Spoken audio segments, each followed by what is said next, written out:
Some say the new 6-pack Charger is quicker than the old 392 Scat Pack. But is that true?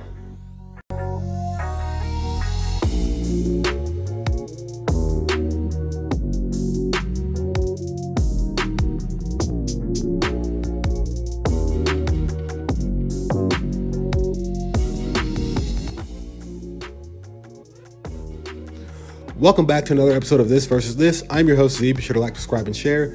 And in the blue corner, weighing in at 4,360 pounds, slightly more if it's a wide body, it has a 6.4 liter Hemi V8, an 8 HP 8-speed automatic transmission with rear-wheel drive. It makes 485 horsepower, 475 pound-feet of torque, 0 to 60 in 4.3 seconds, with a quarter-mile time ranging from 12.4 to 12.7 seconds. It is none other than the Dodge Charger 392 Scat Pack.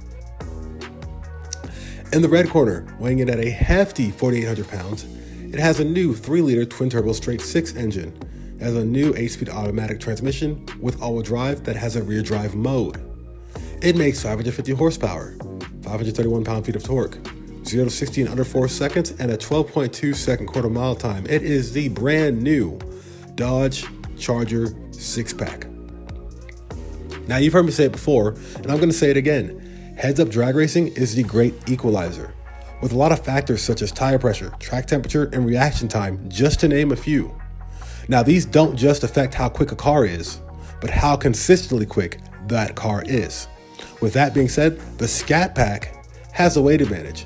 And let's say they're on a Michelin Pilot Sport tire or something of that capability, of that tier. That's not a slick and not a radial. It's a daily use tire. This could make the car a few tenths quicker in the quarter mile, and it could be somewhere from 12.4 to 12.2 seconds in the quarter mile range, which is knocking on the 6-pack's door a little bit. And your argument to that might be, well, if that's the case, then Z, then I think that, the 6-pack can get into the 11s. Do you agree? Yeah, I believe it can too. And it should, with it being all-wheel drive and its capabilities just as a Hurricane platform overall. Now, with that being said, let's slide into point 2, the rear-wheel drive mode on the 6-pack. Now, for those who are unfamiliar with this allows cars like this, instead of being all-wheel drive, take 100% of its power and redirect it all to the rear wheels. Kind of like what BMW's done on some of their modern vehicles the last few years. Now, in rear-wheel drive mode, do you think this car will be quicker? Do you think we'll have traction issues? And do you think it would run closer to, say a 12.4 to 12.2 quarter mile time like the Scat Pack?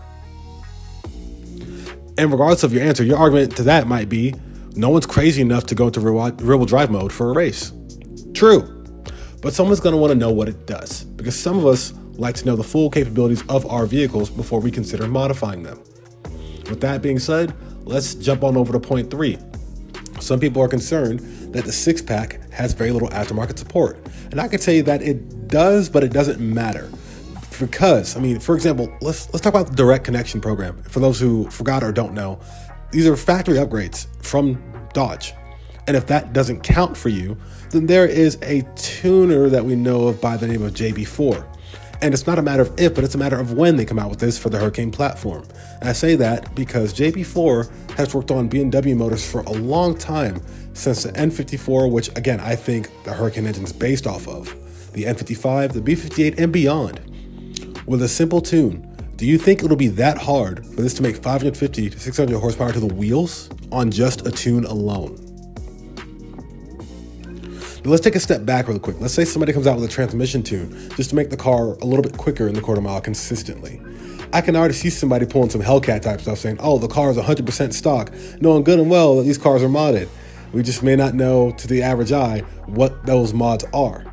So I can easily see somebody going for the stock 6-pack Charger record, running like an 11.5, knowing good and well they have a transmission tune on this thing and maybe some weight reduction somewhere. Now, I just want to throw that out there because I think it's funny and it's going to happen, right? But let's move on to my final point.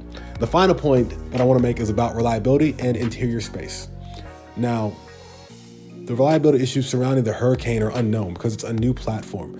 And like I said before, I believe the Hurricane engine is just a modern day BMW N54 engine, and I hope it doesn't have any of the problems. But time will tell. And as far as the interior goes on the new Charger, well, it's smaller because it's based off an electric vehicle. However, you could just get bucket seats, whether they're a true racing bucket seat, like a manual seat, or power ones, kind of like we see on BMW's M cars or AMG cars from Mercedes, right? You can buy these aftermarket as well. And it does look like the six-pack has bucket style seats, but I don't think they're true buckets. But then again, I don't know for sure yet. Now, this is for all my taller and larger individuals out there who want to get a six-pack charger. You can do this mod. You can do this upgrade on these seats. You'll sit lower. You'll have more space. You have unique style to your car, and the car in itself will be lighter by default. Now, with all that being said, it all comes down to preference on what you would choose, right? And either way, you choose a charger. So which charger would you choose? Comment below which one you want to choose and why. Like, subscribe, and share. If you don't know, now you know, but do what you want to do. And real quick, Mopar Wars will continue. The next two videos will be on the 392 Scat Pack, because I have not done a 392 video yet. And of course, on the Hurricane charger or platform, period. Like, subscribe, and share. See you soon. Peace.